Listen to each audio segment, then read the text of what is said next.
One moment you are touching your face. Why do sensory tricks stop working? What are they doing in the first place? And most importantly, how can you use the principles behind the sensory tricks in order to develop practices that actually help you for the long term?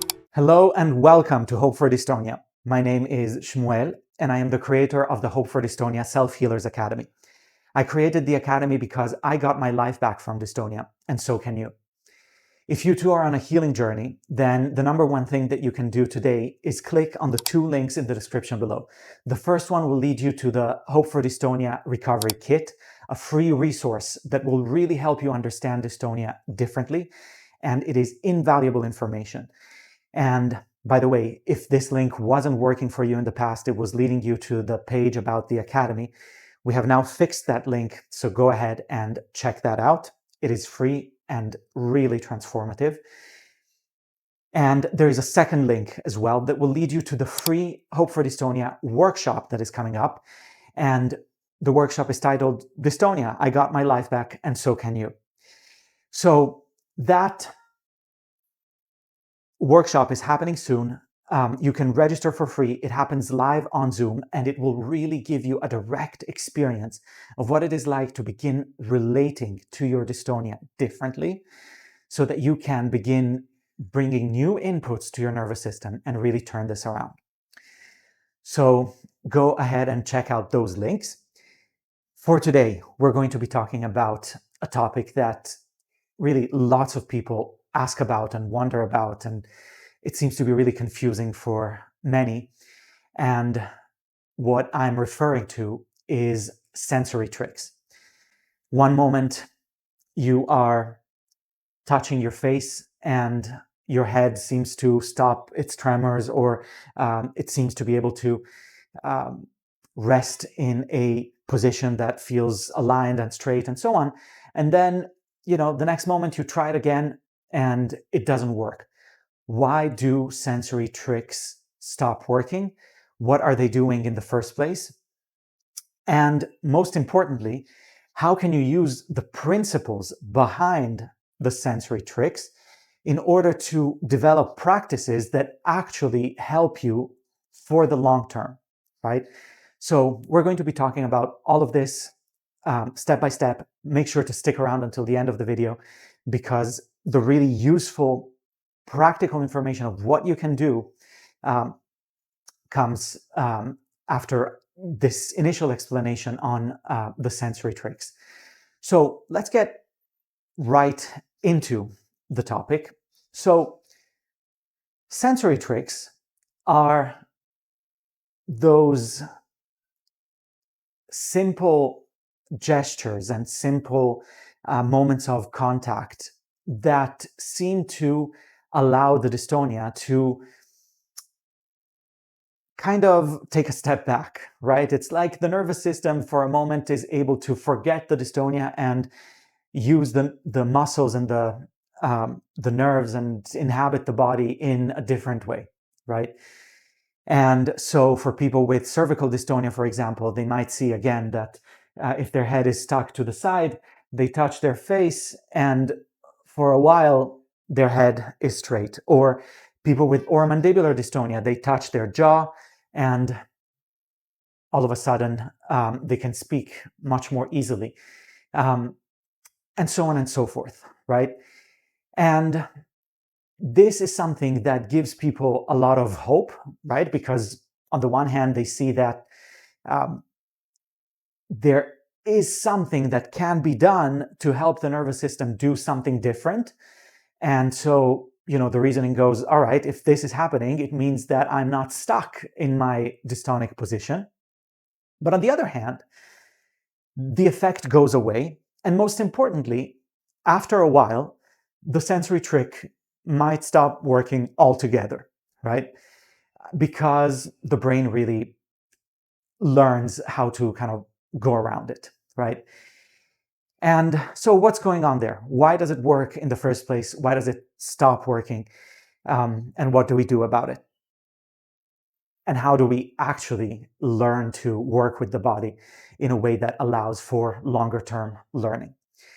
So what is really happening with the sensory tricks is that we are giving our body a proprioceptive input.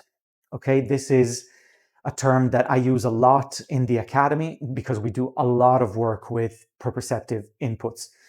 What are proprioceptive inputs? They are messages that we can provide to the nervous system that give the nervous system information about where everything is in the body. And so when we provide a proprioceptive input, we are saying, hey, I know that you tend to, forget about this left side, and you tend to privilege the right side, and you pay attention to everything that goes on over here. But I'm trying to remind you that there's something important over here too. Oh, okay, well, I guess I can integrate this side of my face and this part of my field of vision, and so on and so forth as well, right? So the proprioceptive input is, once again, giving us information about our body, the shape of our body, the contours of the body's place in space, right? So where my face is relative to my shoulders and where my face is relative to the floor, and how aligned I am left versus right, and so on and so forth. And these are really important because one of the things that happen with dystonia is that we overuse certain parts of the body, we give them extra importance, and we underuse other parts of the body, and we tend to forget about them, and we tend to not really integrate them into the functional patterns that we use day to day, right?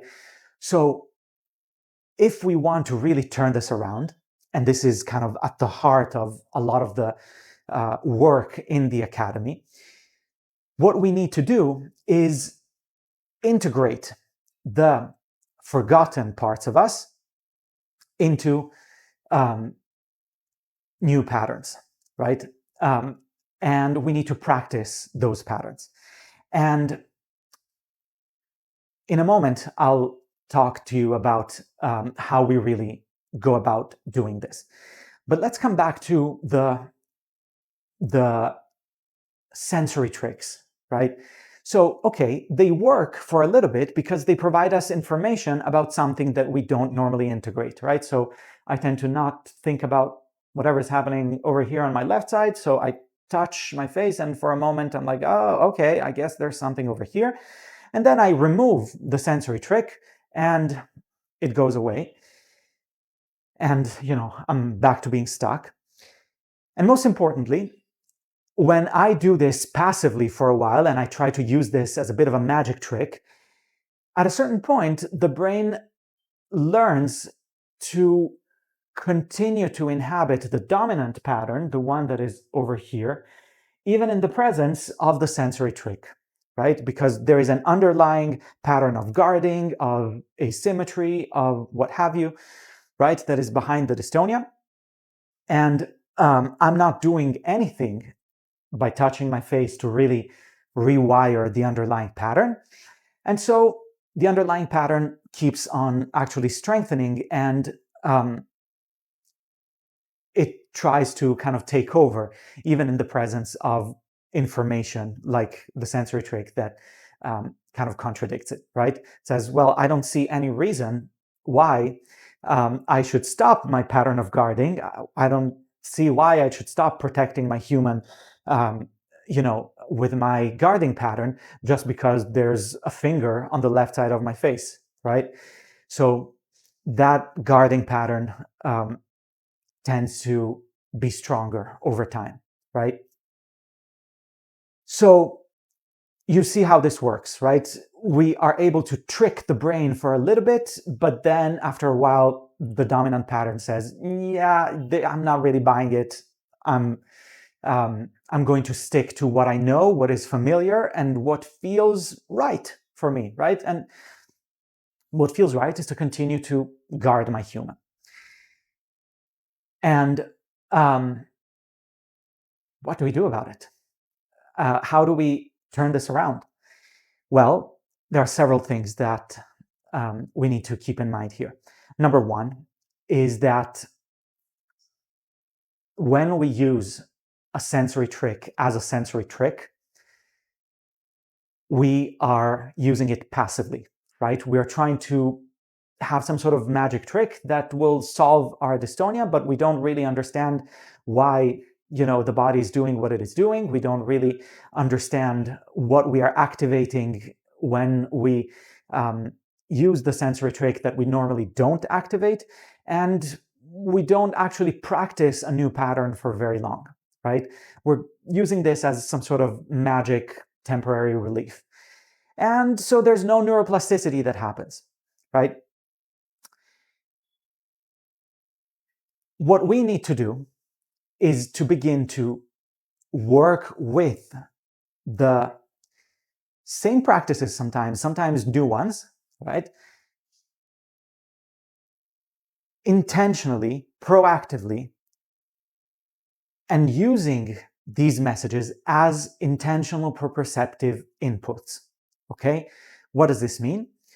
It means that we need to be aware of what we are doing. We need to be intentional about doing this, and we need to use those moments of relief as opportunities to practice neuroplasticity, okay? To practice kind of learning a new pattern and to engage neuroplasticity, right? To be more exact in the way we use language here. So what does that actually look like in practice? In the academy, for example, we have several lessons in the pre-recorded course and lots of practices that we go through in the coaching as well that have to do with